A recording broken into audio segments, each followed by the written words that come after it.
All right, we are going to finish up lesson 9. So we're working on page 15 and 16 from our notes packet. Make sure you have that out and that you're ready.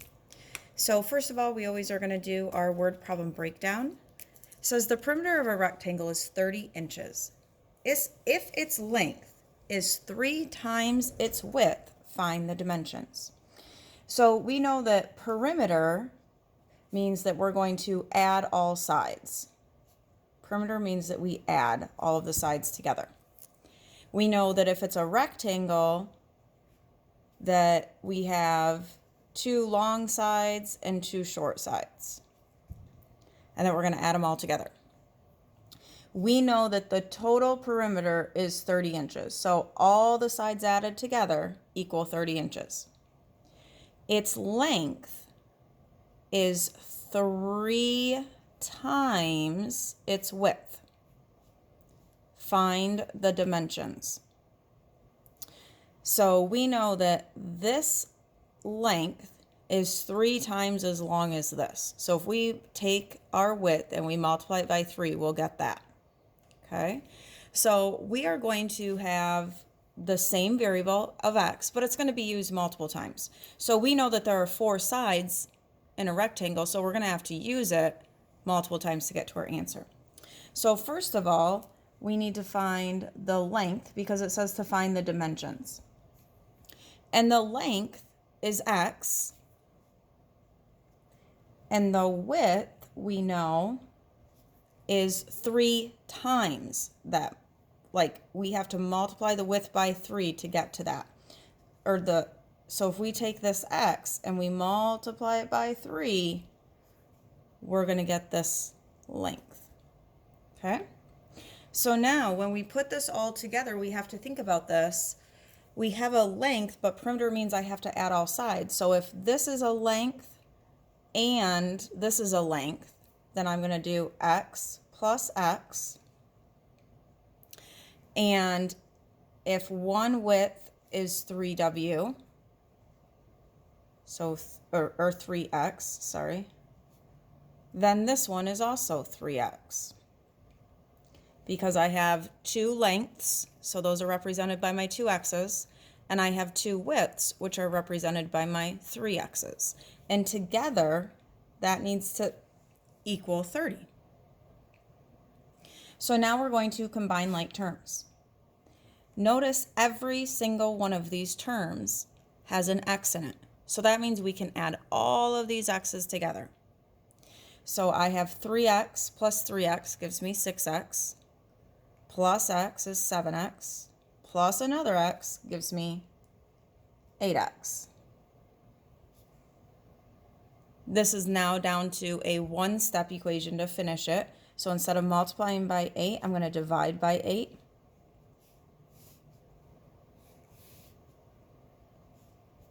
And again, you can use your calculator. We know that 8 cannot go into 30 evenly, but if we do 30 divided by 8, we get 3.75. Now, this does not mean that my length is 3.75. Because remember this, we have to multiply this by 3 to get to there. So I know that my width, my shorter end, my width is actually 3.75.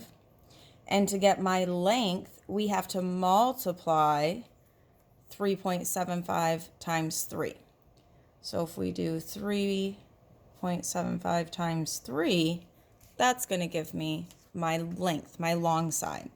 So times 3, we get 11.25. And we're talking inches. So when we interpret this answer, we're not just going to put 3.75 and 11.25. We're going to say, use our words, width is 3 7/75 inches, length is 11 2/25 inches. So know that you're using the same variable because we have to be able to add them together. If we use different variables, we wouldn't be able to add them together. All right, let's go ahead and flip it over, and let's look at our last question.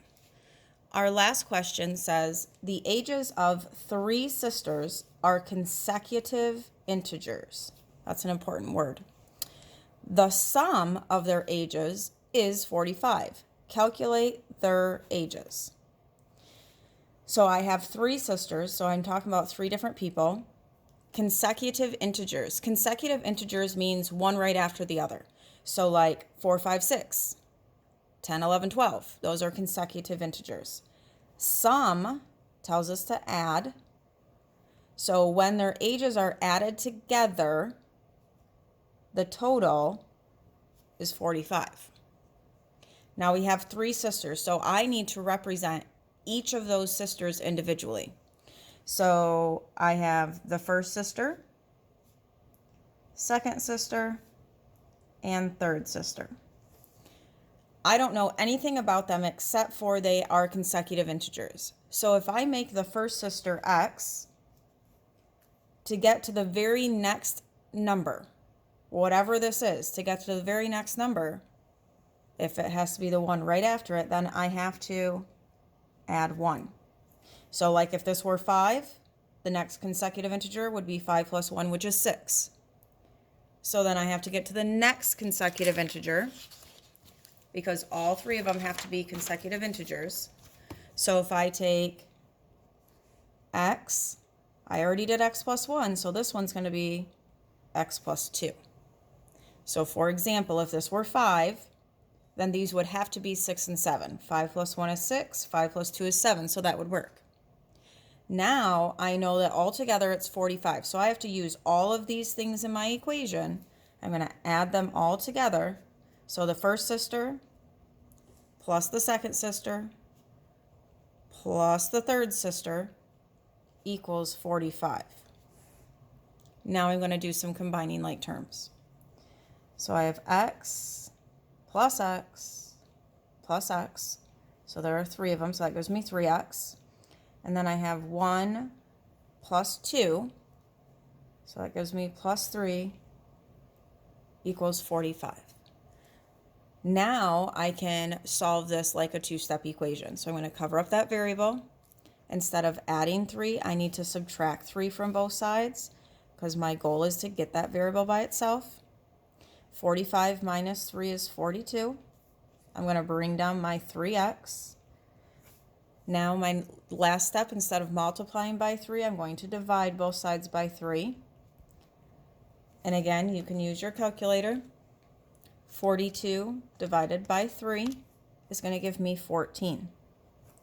Now when we interpret the solution, we don't just put numbers, we put information with words. So it says to calculate their ages. So it wants to know all of their ages. Okay? So the first sister is 14 years old.